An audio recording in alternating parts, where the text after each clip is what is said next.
Top 5 things OU must do to win the conference. This continues our series. We started on Friday with Texas. Yesterday, we did Kansas State. Today, the team picked third in the media poll, Oklahoma, and the top 5 things they must do to win in the Big 12. And I intentionally saved this one for today because, one, they were third, and two, we couldn't do this one without Craig.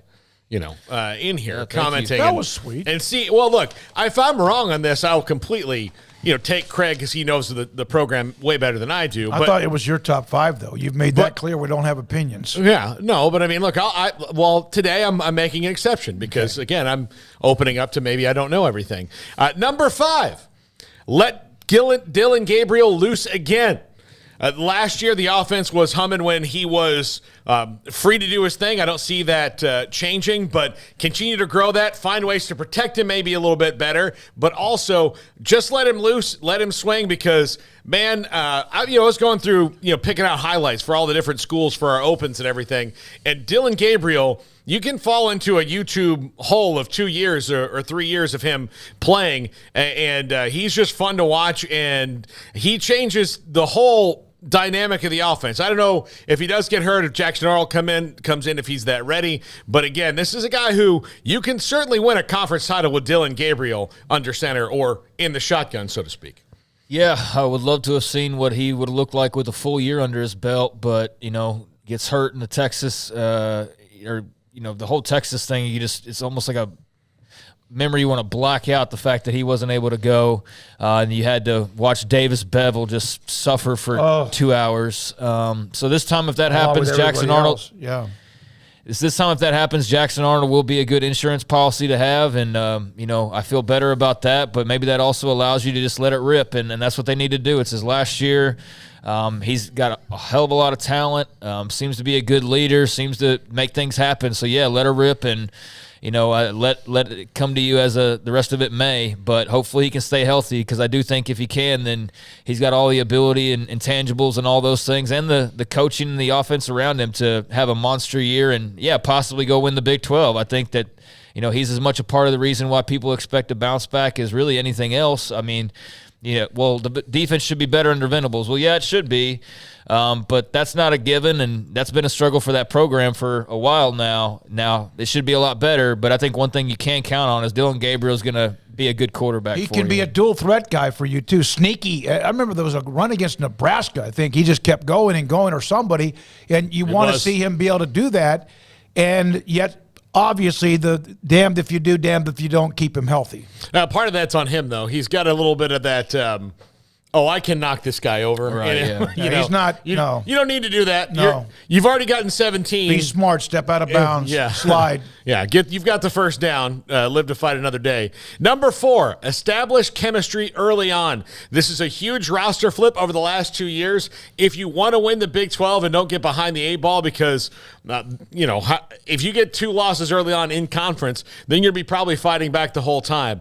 You establish the chemistry early on of this roster flip and keep building on that. If they have those things where they struggle to gel and this is a team that doesn't find its way until week 5, 6, 7, then that's probably a team that's not going to contend for the Big 12 title. But if they off the bat gel early on, this is a team with the talent that they have, at least on the upper level of their depth chart, that can contend pretty much all year. Yeah, and I think that they've got a manageable schedule. I mean, SMU ought to be interesting just because they're going to have some firepower there with Rhett Lashley, and they can make things interesting, but that'll be a nice little measuring stick early on. And then you're going to have Cincinnati as your opener on the road. As far as the Big 12 goes, that seems like it'd be manageable, but it is, some different scenery. And then Iowa State in Norman. So that's what leads you basically into the Texas game. Iowa State, Cincinnati, SMU, and then a couple of others sandwiched in between there. I think that we'll have a pretty good idea by the time they roll into Dallas of what kind of chemistry they have. And, yeah, hopefully for their sake it's been established this offseason, because doing that in season and trying to figure that out is not going to generally go very well. That's what I was going to mention. That right there is established with the workouts during the offseason. not like during the week of a game or even in August. It's all what has been done since they finished the year disappointingly last year and got themselves back in the weight room, mat drills, strength and conditioning, and whatever else they did as a team. Well, look, I think if you look back at the bowl game, yeah, they lost it, but that was a game where record-wise they were a little bit, should have been overmatched, so to speak. But they availed themselves really well with a singular goal and 3 weeks to prepare. So if you're wondering if Brent Venables can get those things done when he doesn't have to worry about flipping the whole roster and all that, and that was even dealing with transfer portals and guys opting out, they were really ready for that game against Florida State in FSU's neck of the woods. So I think that you've seen that from Brent Venables. Now he's had a whole offseason to do it. I think that's certainly a real possibility. Number 3. Show that upside. There may not be a roster in the Big 12 that has more this could be amazing than Oklahoma. Amazing? Yeah. You think? Yeah. I mean, like people talk about, the experts are saying like there's talent all here, but you haven't really seen a lot of it yet because, again, you're talking about a gigantic roster flip that Brent Venables has done. So if they show that upside and they hit that potential that the pundits think that they can, this is a team that will contend week in and week out. Yeah, I mean, I don't know what their overall upside is. I don't know if this is a team that's threatening to go to the playoffs just yet or anything like that, but, I mean, they can certainly compete in the Big 12, and, a lot of teams have flipped their rosters in this transfer era. They're not alone in that, but there has been, a bit of a more long-term project there just because they're still recovering from what the damage, Riley did before last season even began. So I would hope, but at this point, they've been able to shore a lot of that up, but there is a lot of unknown, although there is the feeling, like you said, that despite the unknowns, there's a lot of talent there to mold and to play with. So, I don't worry about them on the talent level. I'll look at that a little bit further, how that compares to the SEC teams they'll be playing a year from now. But, in general in the Big 12, they should be as talented as anybody, and they've got a lot of potential. So it's just all about meeting it, like you said. Number 2, stay healthy because they do not. It's a violent game, Paul. Yes, it is a violent game, but keep people healthy so they can continue to grow in that upside. They do not. Bill Connelly, who we just had on a couple weeks ago, said that Oklahoma has upside but no depth, and that's kind of their issue right now because you don't know about their depth. So if they can show that upside and not have to, show the other side of it that might not be some of that depth, again, that's something they need to do is stay healthy all year long because this is not an Oklahoma team that can have, 3 or 4 key injuries and weather the storm like many in the past could have. If you could, Sam Bradford could have been out for a couple weeks and you weathered the storm. Those teams were really good. But Dillon Gabriel out for 3 weeks again, you're probably going to see a little bit of what you saw last year, even though Jackson Arnold might be better. It would be nice if Oklahoma could take off early, get some established games, put them in the can, and get Jackson Arnold, if he's next up in line, a chance to play in some competitive games against live people, not just his own team in practice. Yeah, that's a very fair point about their depth. I mean, it's one thing to have a solid starting 2022 or starting 22, but to have, the numbers behind that as well, that does matter, and we saw that at quarterback with him last year, as we pointed out multiple times now.